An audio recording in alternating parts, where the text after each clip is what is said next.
Buenos días a todos. Es un honor para mí hablarles acerca de un tema tan importante como lo es las nociones básicas de la sexualidad. Quien les habla, la doctora Paola Hernández, soy médico cirujano y magíster en ciencias, mención orientación en sexología. El tema de la sexualidad es un tema bastante importante, bastante emocionante, pero que aunque hay mucha información al respecto, nos falta quizás algo de orientación adecuada para poder entender lo que realmente es la sexualidad. Es importante educarnos adecuadamente para poder romper estas barreras y estos tabúes que hacen que veamos la sexualidad de una manera equivocada. Para la Organización Mundial de la Salud, en 2006, la OMS, la sexualidad es un aspecto central del ser humano que está presente a lo largo de su vida. Abarca conceptos importantes como lo es el sexo, que ya vamos a describir más adelante, las identidades, los papeles de género, el erotismo, el placer, la intimidad, la reproducción, la orientación sexual y la salud sexual. La sexualidad se vive y se expresa a través de pensamientos, de deseos, de creencias, actitudes, valores, conductas, prácticas, papeles y relaciones interpersonales. Está influida por la interacción de muchos factores, no solamente lo biológico, sino también que están los elementos psicológicos, sociales, por supuesto, económicos, políticos, culturales, entre otros. La sexualidad es una especie de viaje de autodescubrimiento. ¿Por qué? Porque nos permite esa conexión de ideas, de pensamientos, que se unen para formar nuestro ser, para formar nuestro ser.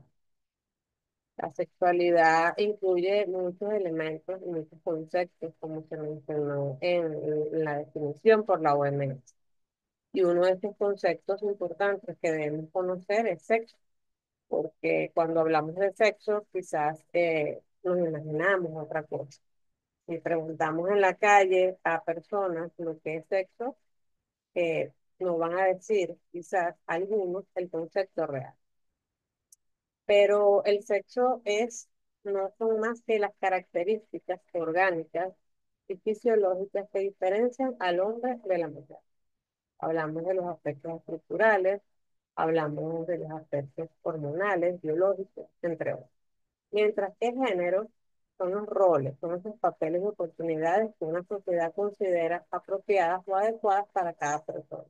Es decir, mientras el sexo es algo estructural y biológico, el género es una construcción social que obviamente va a cambiar dependiendo de cada región, dependiendo de culturas, dependiendo de religiones, entre otros elementos. Hablar de sexualidad Al hablar de sexualidad debemos hablar también de salud sexual. ¿Por qué? Porque la salud sexual también es importante y a menudo no se considera así. La salud sexual, según la OMS, es un estado de bienestar físico y mental y social en relación con la sexualidad. Es decir, si retomamos los elementos que incluyen la sexualidad, en pocas palabras, la salud sexual es estar bien en cada elemento. Estar bien, por ejemplo, en lo reproductivo. Una pareja que quizás tenga dificultades para concebir, para tener un hijo, no puede gozar de una buena salud sexual.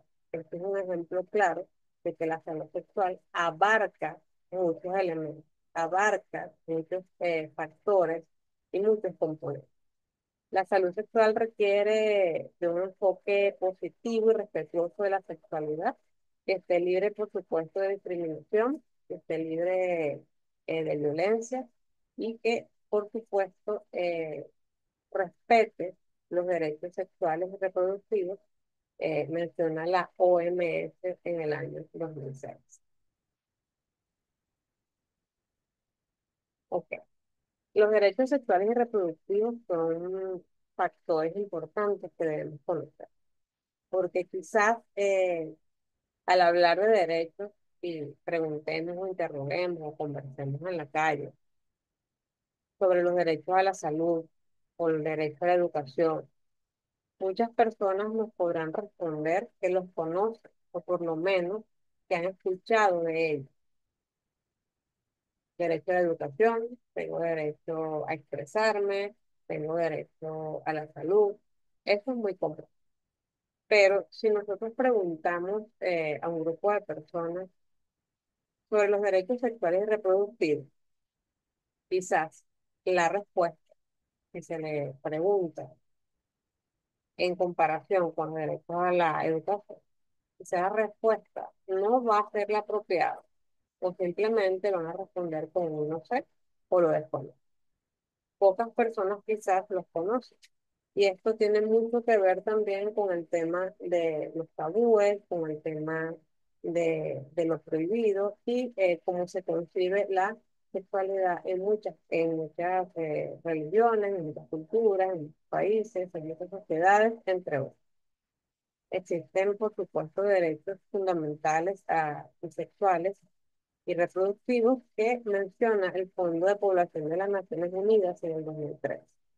Entre estos derechos que debemos conocer están, por ejemplo, el derecho a la privacidad íntima, el respeto a la integridad física, psíquica y moral, el derecho a la información, que es que es uno de los derechos que considero más importantes porque, aunque existe mucha información, no tenemos la orientación y el conocer realmente lo que es, lo que abarca, lo que comprende y cómo se vive la sexualidad o cómo se debería vivir, es lo que nos va a llevar a que tengamos una mejor calidad de vida.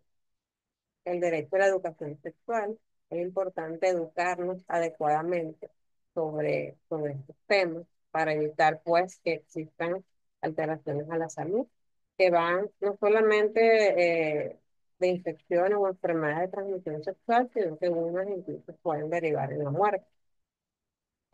Otro derecho importante también es el libre ejercicio de la personalidad, por supuesto, respetando los valores bioéticos y al estar libre de violencia sexual. Estos derechos sexuales y reproductivos es importante entenderlos, comprenderlos, analizarlos para entonces poder hacer uso de ellos. Es importante este, pues, porque ellos llevan a proteger, llaman a proteger la dignidad, la integridad y el bienestar de cada individuo. Y esto obviamente se va a llevar y se va a traspolar a lo que es la sociedad. Este es un tema realmente muy amplio. Quise resumir en algunos puntos importantes. Y quiero cerrar con una frase que encontré en la web. No conseguí al autor, por eso no lo coloco acá. Pero es una frase que resume algo que he querido transmitir. Que la sexualidad es una parte tan fundamental de la vida humana, como el comer o el respirar. Por eso debemos conocer, debemos entenderla y debemos practicarla de una manera responsable, segura y, por supuesto, de una manera apropiada para poder lograr una sociedad más igualitaria, más justa y más equitativa. Muchas gracias por su atención. Nos vemos en una próxima oportunidad y por acá les dejo algunas referencias bibliográficas. Que tengan todos muy buenos días.